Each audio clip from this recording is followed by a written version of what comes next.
નમસ્કાર. નિર્માણ ન્યૂઝની વિશેષ રજૂઆત ઝીરો કાર્યક્રમ સાથે હું છું યજ્ઞ ત્રિવેદી. દર્શક મિત્રો, આજે નિર્માણ ન્યૂઝ ફરી એકવાર જગતનો તાત એટલે કે ખેડૂતના પ્રશ્નને લઈને ફરી એકવાર તરાલતો આગળ આવ્યો છે. ગુજરાતની વાત કરવામાં આવે તો ગુજરાતમાં જ્યારે ખેડૂતને તરાલતો ક્યાંક નુકસાન થતું હોય, ક્યાંક અત્યારે તો તેમને એમ કહેવાય ને કે ના તેમની સાથે દગો થતો હોય કે પછી તેમની વાત રાજ્ય સરકાર સુધી પહોંચાડવાની હોય તો તેમાં નિર્માણ ન્યૂઝ દર વખતે અગ્રેસર રહ્યું છે અને ફરી એકવાર પણ રહેશે. ગુજરાતની વાત કરવામાં આવે તો ગુજરાતમાં અત્યારે એક બાજુ ખેડૂતની જે પરિસ્થિતિ અત્યારે તો સામે આવી છે, ક્યાંક આંદોલન કરવાનો પણ વારો આવ્યો છે, તો બીજી બાજુ જોવા જઈએ તો ક્યાંક વરસાદમાં અત્યારે તો પાછો ખેંચાયો છે અને તેને લઈને પરિસ્થિતિ ક્યાંક કપરી હોય તેવી અત્યારે તો સ્પષ્ટપણે જોવા મળી રહ્યું છે. પણ ક્યાં સુધી રાજ્ય સરકાર પાસે એમ કહેવાય ને કે ના ખેડૂતોને દર વખતે કહેવું પડે, ક્યાંક અત્યારે તો તેમને સમજાવવા જવું પડે, કેમ રાજ્ય સરકાર સામેથી અત્યારે તો કોઈ પણ બાબત અત્યારે તો આપી ન દે? સૌથી પહેલો સવાલ તો આમાં એ જ થતો હોય છે, કારણ કે જ્યારે રાજ્ય સરકારની વાત આવે છે તો રાજ્ય સરકાર એમ જ કહે છે ખેડૂતોની સરકાર, ખેડૂતો માટેની સરકાર, ખેડૂતો વતી સરકાર અને માત્ર ને માત્ર ખેડૂતલક્ષી અભિગમની સાથે આગળ ચાલતી સરકાર. જો ખેડૂત દરેક જગ્યાએ હોય તો પછી ખેડૂતોને અત્યારે તો રસ્તા ઉપર આવવાનો વારો જ ના આવ્યો હોય. કેમ અત્યારે તો આ પ્રકારની પરિસ્થિતિ તેના લઈને સવાલ યથાવત જોવા મળી રહ્યો છે. તમામ મુદ્દાઓ પર મારે આજે ચર્ચા વિચારણા કરવી છે. ચર્ચા વિચારણા કરવા માટે અમારી સાથે જોડી ગયા છે જે.કે. પટેલ કે જેઓ ખેડૂત અગ્રણી છે, નંદલાલભાઈ પટેલ કે જેઓ ભારતીય જનતા પાર્ટીના પ્રવક્તા છે, સાથે ભરતભાઈ કરણ અમારી સાથે જોડી ગયા છે કે જેઓ કિસાન કોંગ્રેસના ઉપાધ્યક્ષ છે. જે આપ ત્રણનું સૌથી પહેલાં તો સ્વાગત છે. Thank you. શરૂઆત આપનાથી કરવા માંગીશ. ખેડૂતોના પ્રશ્નોને લઈને અત્યારે તો આપણે ઘણી વખતે ચર્ચા વિચારણા કરી છે, પરંતુ જે પ્રમાણે પરિસ્થિતિ સામે આવે છે, ખેડૂતોની સરકાર, ખેડૂતો માટેની સરકાર, પરંતુ તો પણ અત્યારે ક્યાંક ખેડૂતોને રસ્તા ઉપર આવવાની ક્યાંક પરિસ્થિતિ સામે આવી છે. દરેક પ્રશ્ન હોય, એ પછી બિયારણનો પ્રશ્ન હોય, પાણીનો પ્રશ્ન હોય કે પછી અન્ય કોઈ પણ અત્યારે તો જે પ્રશ્ન કેમ ના હોય, દરેક વખતે અત્યારે તો ખેડૂતે ક્યાંક આવવું પડે છે અને ક્યાંક રાજ્ય સરકારને કહેવું પડે છે કે આ બધી બાબતો હજુ બાકી છે, અમારા સુધી પહોંચાડો. હમણાંની જ વાત કરવામાં આવે તો ઉત્તર ગુજરાતમાં જે પ્રમાણે વરસાદ ક્યાંક ઓછો જોવા મળ્યો અને વરસાદ ક્યાંક ઓછો થયો અને તેને લઈને અત્યારે તો ક્યાંક એવી પરિસ્થિતિ પણ સામે આવી કે ત્યાં અત્યારે ખેડૂતોને કહેવું પડ્યું કે ભાઈ અમને અત્યારે તો પાણી આપો, અમારે ત્યાં પાણીની અછત છે. તો અત્યારે દરેક જગ્યાએ ક્યાંક ખેડૂતોને કહેવાનો વારો આવે છે, પરંતુ ખેડૂતોના પ્રશ્નોનું નિરાકરણ ક્યારે, તે એક સૌથી મોટો સવાલ જોવા મળતો હોય છે. જે કે ભાઈ આપની પ્રતિક્રિયા.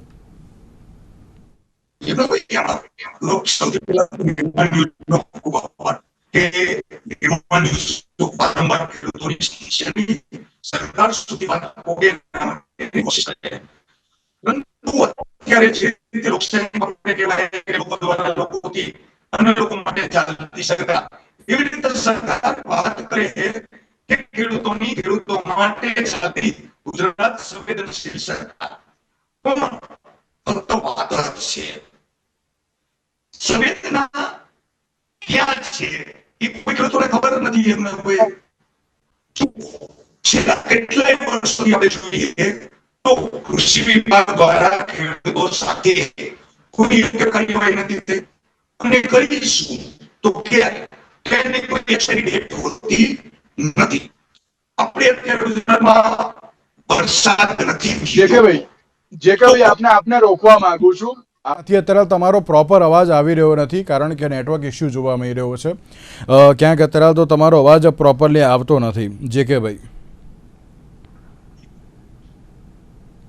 જે આપણા ત્યાં નેટવર્કનો ક્યાંક ઇસ્યુ જોવા મળી રહ્યો છે, તો આપ થોડું એ ચેક કરજો. ત્યાં સુધી હું ભરતભાઈને એક સવાલ કરું. ભરતભાઈ, ખેડૂતોની સરકાર, ખેડૂતો માટેની સરકાર, ખેડૂતો વતી સરકાર અને ખેડૂતોના અભિગમ ધરાવતી સરકાર, આ બધી જ બાબતો જ્યારે કહેવામાં આવતી હોય છે તો ત્યારે સવાલ પણ અત્યારે તો એ જ થતો હોય છે કે કેમ અત્યારે તો આ જ પ્રકારની પરિસ્થિતિ આ વખતે ક્યારે અભિગમ અત્યારે તો દર્શાવવાની જે બાબત જોવા મળતી હોય છે, તો સવાલ પણ આમાં એ જ થતો હોય ને કે જો બધું જ અત્યારે તો ખેડૂતોનું હોય તો પછી પણ કેમ ખેડૂતોના પ્રશ્નને લઈને અત્યારે આ પ્રકારની પરિસ્થિતિ જે જોવા મળતી હોય છે. શું કહેશો ભરતભાઈ આપ તેને લઈને? પણ થેન્ક યુ ભાઈ. હવે આજની દિવસોમાં આ જે ખેડૂતોની સરકાર અને ખેડૂતો માટેની સરકાર ને આ બધી સ્લોગન સારા લાગે છે, પણ આજે આખા ગુજરાતની અંદર તમે જુઓ, ખેડૂત રોડ ઉપર છે અને સરકાર ઓફિસમાં છે. કેટલાય દિવસથી જે આ 20 થાંભલાઓની લડાઈ ચાલે છે. 2 દિવસ પહેલા બનાસકાંઠાની અંદર ખેડૂતોએ કેનાલની અંદર ઉતરીને ઢોલ નગારા સાથે રજૂઆત કરવી પડી, તો સરકારે પાણી છોડ્યું. કેમ સરકાર જો ખેડૂતોની સંવેદના સાંભળતી હોય તો સરકારને એ ખ્યાલ નથી કે ખેડૂત તરસ્યો છે, ખેડૂતને પાક હાલ વાવેતરનો ટાઈમ થઈ ગયો છે, વાવેતરનો ટાઈમ આપણે 15 જૂને ચોમાસું બેસી જતું, તો એની જગ્યાએ સમય લંબાયો છે, તો ખેડૂતને પાણીની જરૂર છે, તો એ પાણી છોડવું એ સરકારની ફરજ છે. તો એ કંપની માટે એને 24 કલાક પાણી પ્રોવાઈડ કરે છે. ખેડૂત માટે પાણી આવવાની વાત આવે એટલે કે આટલા ટકા પાણી છે ડેમની અંદર, હવે ખૂટશે, આટલા સમયમાં વરસાદ નહીં પડે તો આ પરિસ્થિતિ થશે, પીવાના પાણીનો ઘટ થશે. તો એની એ પરિસ્થિતિ કંપનીઓ માટે કેમ લાગુ નથી પડતી? અરે એ પ્રશ્ન છોડો, 2016 થી આજ સુધી રીસર્વે નો પ્રશ્ન, જેમાં 12,000 થી વધુ ગામડા છે કે જે જમીનો ખેડૂતોની ભૂલ માપણી ભરેલી છે, તો હજી સુધી ગવર્મેન્ટ એના ઉપર કોઈ એક્શન લેતી નથી. એવું ને એવું હાલમાં 20 થાંભલાઓનું ચાલુ છે. 135 ગીગાવોટ વીજળી ઉત્પન્ન કરવાની છે ગુજરાત સરકાર, અદાણીની અંબાણીની કંપનીઓ. એના અંદર વીજ લાઈનો મિનિમમ ઓછામાં ઓછી 100 લાઈનો ખીચાવવાની છે. એક લાઈનની આપણે લંબાઈ ગણીએ ને તો 500 કિલોમીટરની થાય, તો 100 લાઈનની સરેરાશ લંબાઈ 50,000 કિલોમીટરનું એક જાળું ઊભું થવાનું છે ગુજરાતની અંદર, કચ્છથી દ્વારકાના વચ્ચેના ભાગની અંદર, જેના અંદર 24 જિલ્લા ઇફેક્ટેડ થવાના છે. બીજી રીતે કે આપણે કહીએ તો 1 કિલોમીટરની અંદર 3 થાંભલા આવે છે, એક લાઈનમાં 1500 થાંભલા ઉભા થાય અને ટોટલ લાઈનની અંદર 1.5 લાખ થાંભલા ઉભા થશે. અને આની અંદર ખેડૂતોની જમીન એટલે હું તમને કહું છું કે ખેડૂતોની અસરકારક પામતા ખેડૂતો 1 કિલોમીટરની અંદર 11 ખેડૂત આવે છે. ગણીએ ને તો એક ટાવર થી બીજા ટાવરમાં 7 વીઘા જમીન જાય છે, અને પ્રતિ કિલોમીટર અસરગ્રસ્ત જમીન 77 વીઘા થાય છે, અને કુલ અસરગ્રસ્ત જમીન થાય છે 38,50,000. કાઠિયાવાડ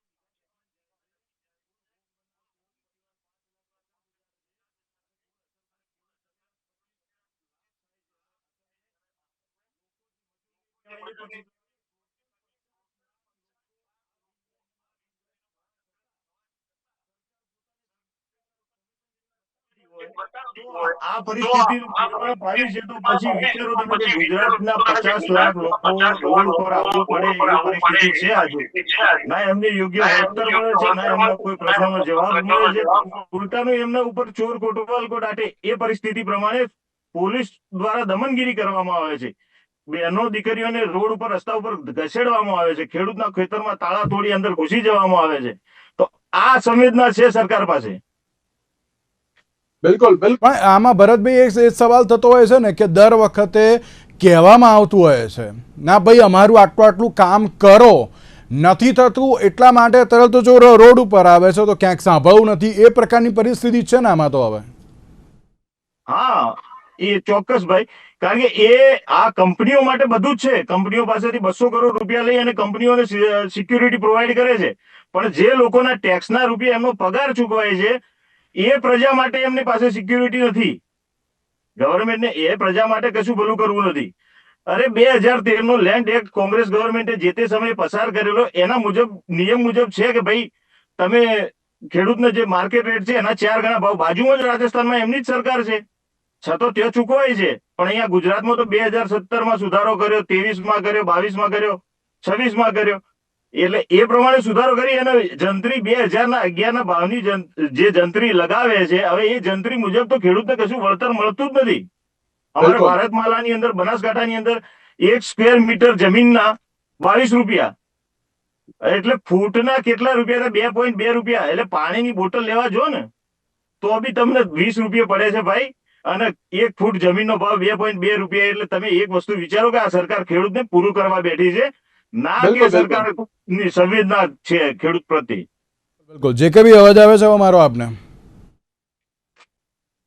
જી જે કે ભાઈ અનમ્યુટ કરજો આપ એકવાર.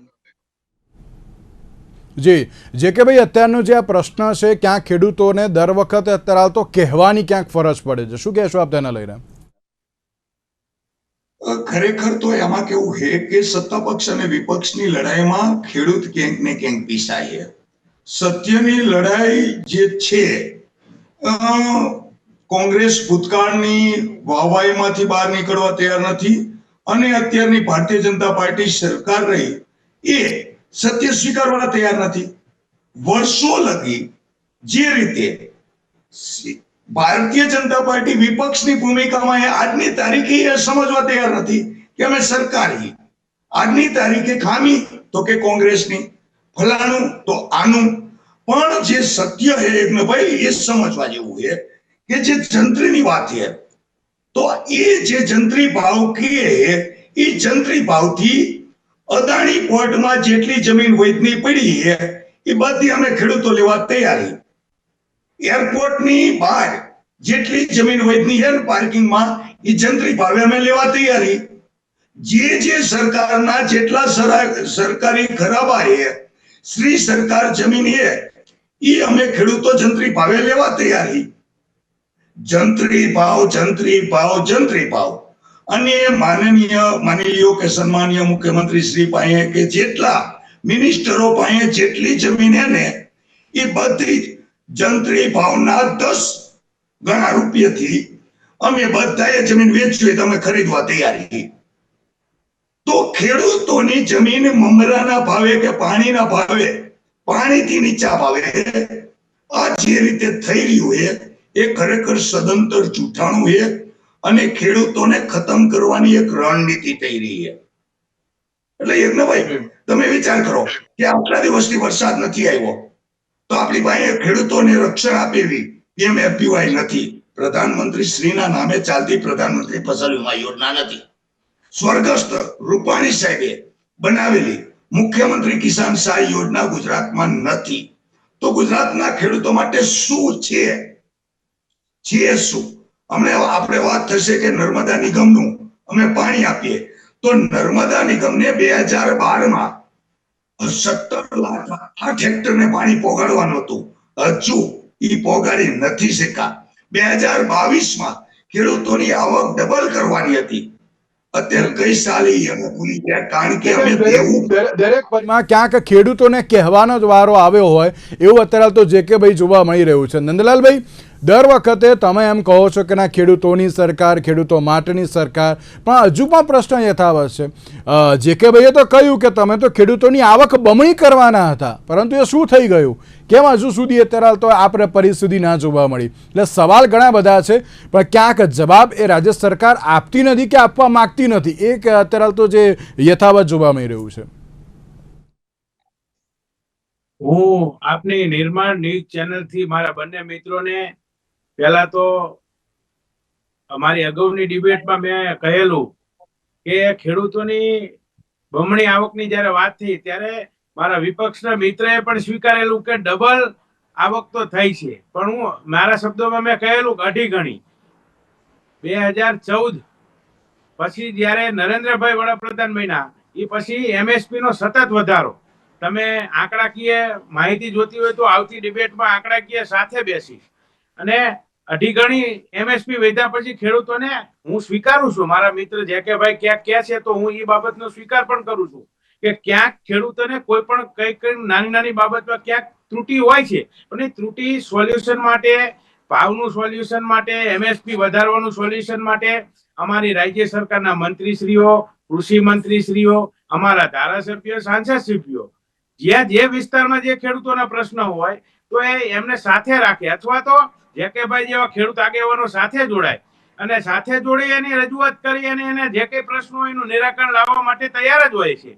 પણ અત્યારે ક્યાંક ના ક્યાંક ખોટા મુદ્દા વિરોધ પક્ષ ક્યાંક ઉભા કરીને ખોટી રીતે ખેડૂતને ખોટી રીતે ક્યાંક ને ક્યાંક ખોટી દોરવણી કરીને ના 100% પ્રશ્નો હોય છે, પણ પ્રશ્નોનું સોલ્યુશન કરવા જ્યારે સરકાર તૈયાર હોય ત્યારે પ્રશ્નોનું સોલ્યુશન ન થાય અને ક્યાંક ને ક્યાંક ખેડૂત ભટકાઈ જાય અને આંદોલન લાંબુ ચાલે, આવો પ્રયત્નો કરતા હોય છે. આ તો મેં તમને અત્યારની વાત કરી, પણ દરેક વસ્તુ જ્યારે ખેડૂતોને આપવાની વાત હોય ત્યારે ક્યારે બેઠક કરી અને બેઠક કર્યા પછી એનું નિરાકરણ આવતું હોય છે, પણ નિરાકરણ લાયા પહેલા તો અમારા વિરોધ પક્ષના મિત્રો ખોટી રીતે ખેડૂતોને ઉશ્કેરે અને આખો વિષય ડાયવર્ટ કરી દે છે. એટલે હું મારા જેકેભાઈ ની વાત સાથે હું એટલે સહમત થઉં છું કે જ્યારે ખેડૂતોને આપવાનું હોય ત્યારે રાજકારણ ન કરશો. ખેડૂતોને આપવા માટે આપણે બધા ભેગા થઈ અને ક્યાંક રજૂઆત કરવી પડશે. ચૂંટાય છે તો આપણે એમને સાથે તો રાખવા પડશે.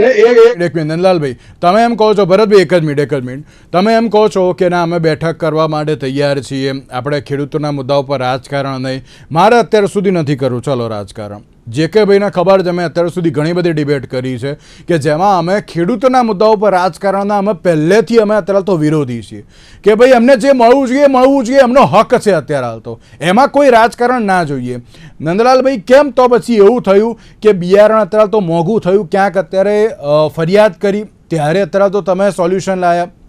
કેમ એવું થયું કે પેલું પાણી અત્યારે તો મળતું નથી, એમણે રજૂઆત કરી પછી તમે અત્યારે તો પાણી આપ્યું? કેમ અત્યારે તો આવું દર વખતે કહેવું કેમ પડે છે? તો નંદલાલભાઈ, તમે એમ કહો છો કે ના તમારી પેલી શું કહેવાય ટ્રિપલ એન્જિનની સરકાર છે, હું તો ડબલ એન્જિનની વાત જ નથી કરતો, ટ્રિપલ એન્જિન, ગ્રામ પંચાયતથી લઈને સંસદ સુધી તમારી અત્યારે સરકાર છે, તો પણ કેમ કહેવું પડે છે નંદલાલભાઈ? હું તમને એ વાતમાં તમને એક ખુલાસો કરી દઉં કે સૌરાષ્ટ્રમાં એક સાથે આપણે પાણી છોડ્યું તો સૌરાષ્ટ્રમાં કોઈ આગેવાને રજૂઆત નથી કરી, ધારાસભ્ય સાંસદ સભ્યો રજૂઆત કરી, એના ધ્યાને ઉત્તર ગુજરાતમાં પડ્યું ને એટલે મારે તમને કહેવું પડે છે સાહેબ, ઉત્તર ગુજરાતમાં માંગવું પડ્યું ત્યારે મારે તમને કહેવું પડે છે. માગવામાં તમે સમજો, આપણા પરિવારમાં 5 છોકરા હોય તો 4 છોકરાને ક્યાંક આપણે સુવિધા આપી હોય, એકાદા છોકરાને ક્યાંક મનમાં એવું રહી ગયું હોય કે આ બાકી છે, તો માગવામાં શું વાંધો? માગ્યા પછી આપ્યું ને, સરકારે રાતો નથી. પરિવારમાં કોઈ છે ને કોઈને માંગવાની જરૂર તો અત્યાર સુધી તો નથી જ પડતી, એટલું તો મને ખબર છે. માગ્યા વગર, પણ માગ્યા વગર સરકારને ક્યાંક ધ્યાન ઉપર ન હોય તો ધ્યાન દોરવું જોઈએ. અને નંદલાલભાઈ, તમે એમ કહો છો કે ના ખેડૂતોની સરકાર, ખેડૂતો માટે, તો પછી માગવાની જરૂર ના પડવી જોઈએ ને? પાણી પુષ્કળ હોય ત્યાં સુધી માંગવાની જરૂર નથી હોતી. આ તો ક્યારેક વરસાદની એવી પરિસ્થિતિ નિર્માણ થાય તો આયોજન સ્વરૂપે આપણે એનું સેટિંગ કરવું પડતું હોય છે કે અહીંયા પાણી આપણે આટલું આપવું જોઈએ, એટલા કિસ્સો પાણી આપવું જોઈએ. પણ જયારે પાણી હોય ત્યારે આપણને રજૂઆતના સ્વરૂપે જયારે ખેડૂત આગેવાનો રજૂઆત કરતા હોય છે, અમને ઘણીવાર જેકેભાઈ અમારા મિત્રો પણ કહેતા હોય છે કે સરકારમાં તમારે આટલી વાત પહોંચાડવી જોઈએ, તમે એમને કહી શીખ, તમે સાથે આવો, આપણે જાતે જઈને બધા ભેગા થઈને પહોંચાડીએ. આપને રોકવા માંગુ છે કે ભાઈ આપણે કંઈ કહેવું છે. સાથે સવાલ પણ મારો એક છે કે અત્યારની પરિસ્થિતિમાં નંદલાલભાઈ એમ કહે છે કે ના માગ્યા વગર તો તરત તો ના ચાલે, અમુક વાર એવું થાય કે ના માગવું પણ પડે. શું કહેશો છે કે ભાઈ? આપણે સૌથી મોટી પહેલા નંદલાલભાઈને એક ઇન્ફોર્મેશન આપીએ કે છેલ્લા 10 વર્ષમાં યજ્ઞભાઈ, છેલ્લા 10 વર્ષની વાત કરું કે ફક્ત એક જ વખત નર્મદા નિગમમાં 100 મીટરથી નીચેની સપાટીએ જળ સપાટી ગઈ છે. જ્યારે માનનીય આનંદીબેન મુખ્યમંત્રી હતા ત્યારે જળ સપાટીથી ઘટી છે, પછી ક્યારેય ઘટી નથી. પરંતુ ક્યાંક ને ક્યાંક આયોજનનો અભાવ છે અને એ આયોજનના અભાવના લીધે આ બધી તકલીફો ઊભી થઈ રહી છે. બીજી વસ્તુ કે હું ટેકનિકલ મુદ્દા જ ઉપર ચાલીશ કે ખેડૂતોની એમએસપી ઉપર જે 2% કે 2 ગણી કે 3 ગણી કે જે કઈ આંકડાની માયાજાળ છે, તો એ જે એમએસપી જે રીતે છેલ્લા 10 વર્ષમાં વધી એ પ્રમાણે કેટલા ગણો ખાતરનો ભાવ વધ્યો છેલ્લા 10 વર્ષમાં, ખેડૂતની જરૂરિયાતના ડીઝલનો કેટલા ટકા ભાવ વધ્યો, ખેડૂતોને ઉત્પાદન પછી ખરીદ ખર્ચ અને ઉત્પાદન અને પછી પ્રોફિટનો ગાળો, એમાં જો ડબલ આવક થાય તો એને આંકડો આવકમાં ગણી શકાય.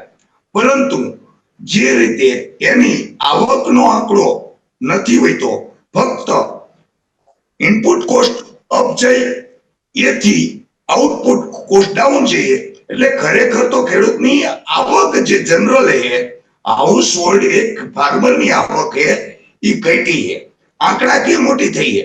એટલે જે રીતે યજ્ઞભાઈ આપણે પ્રધાનમંત્રી ફસલ વીમા યોજનામાં આંકડાની માયાજાળ હતી, એટલે ખરેખર નંદલાલભાઈ કે આપણા કૃષિ મંત્રી શ્રી બહુ ભોળા ભાવના માણસ છે. એ ટીવી આવ્યા હતા ત્યારે બચારા ઢોલે વગાડવા ગયા હતા. એટલે હવે ખરેખર ઢોલ મેકી અને એમને આંકડાકીય માહિતીની સમજણ મેળવવાની જરૂરિયાત છે. યજ્ઞભાઈ. જી ભરતભાઈ. જ્યારે ખેડૂતોના મુદ્દા આવે છે ત્યારે વિપક્ષ અત્યારે તો ભરમાવાનો એક પ્રયત્ન કરે છે અને જે આંદોલન અત્યારે તો પૂરું થવાનું હતું પરંતુ તેમાં પણ ક્યાંક તમે તેમને ભરમાવ્યા અને અત્યારે તો ક્યાંક ખેડૂતોને ભોગવવાનો વારો આવ્યો તેવું નંદલાલભાઈનું કહેવું છે. શું કહેશો આપ તેને લઈને? નંદલાલભાઈને મારે એટલું જ કહેવું છે કે અમારે કોઈને ભ્રમિત નથી કરવા. તમે જે ખેડૂતની માંગણીઓ છે પતાવી દો તો ખેડૂત અમારી પાસે રજૂઆત કરવાનો નથી ને કોઈ આંદોલન થવાનું નથી. સાદી અને સિમ્પલ છે ગણિત. તમે ડબલ આવકની વાતો કરો છો, જેમ જે કે ભાઈ કીધું એમ કે સામે તમે મોંઘવારી કેટલી વધી છે, જે ખેડૂતનો એક્સપેન્સ જે રેશિયો છે એનું તમે કેલ્ક્યુલેટ કરો અને પછી ડબલ આવકની વાતો કરો, એમએસપી ના વધારાની વાત કરો. તમારો વધારો 2 કે 2.5% છે, સામે એક્સપેન્સ 50% લઈને 500% વધારો કર્યો છે તમે. તો એ તમને નથી દેખાતું. તમને તમારું જે પેલું એમએસપી નું ચકડું જે બતાવ્યું છે એ ચાલુ છે. હાલ જે વીજ લાઈન નો પ્રશ્ન છે એ આજનો નથી, 5 વર્ષથી ચાલે છે. 5 વર્ષથી સરકાર ઊંઘતી હતી કે સરકાર સત્તામાં છે તો સત્તાના મદમાં સૂતી હતી કે ખેડૂત શું તોડી લે છે? એવું નથી ભાઈ. ખેડૂત રજૂઆત કરે અને જ્યારે એ તૈયાર થાય, ખેડૂત તૈયાર થાય તો પછી અમે તો વિપક્ષ તરીકે અમારી ફરજ છે કે અમે લડીશું ખેડૂત માટે. અને તમને જો એવું હોય તો તમે બધી ખેડૂતની માંગણીઓ પૂરી કરી દો, અમારું લડવાનું બંધ, ખેડૂત ખુશ અને ખુશ. ઓકે નંદલાલભાઈ, સવાલ આમાં એ જ છે કે આમાં આપણે રાજકારણની અત્યારે કોઈ વાત નથી આવતી.